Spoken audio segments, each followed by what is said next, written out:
मित्रांनो, आपण आईस्क्रीम खातो. त्या आईस्क्रीममध्ये एक कॅराजिनन नावाचा घटक असतो. आता हा घटक काय आहे? तर तो 2 कामं करतो.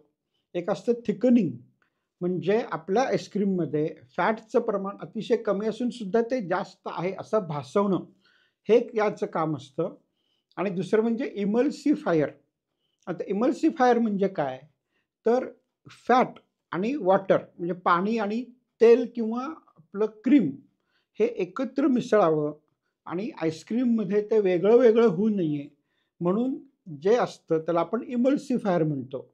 ह्या इमल्सिफायरमुळे डिटर्जंटसारखी एक ॲक्शन होते आणि त्याच्यामुळे तेल असलेलं पदार्थ आणि पाणी असलेले पदार्थ एकमेकांमध्ये व्यवस्थित मिसळून वेगळा साका तयार न होता किंवा वेगवेगळं न होता ते एकत्र मिसळून राहतात आणि त्यामुळे आपल्याला आईस्क्रीम खायला चांगलं लागतं.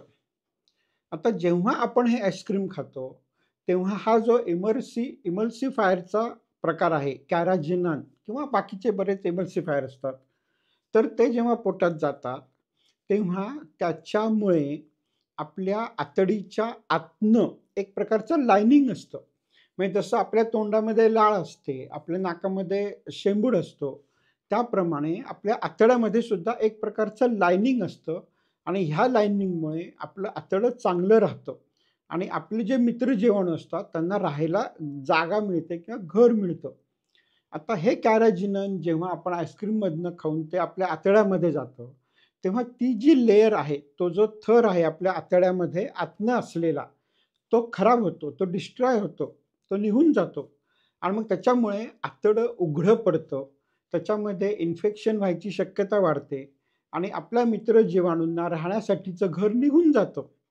त्याच्यामुळे आपल्याला बरेचसे प्रॉब्लेम येतात.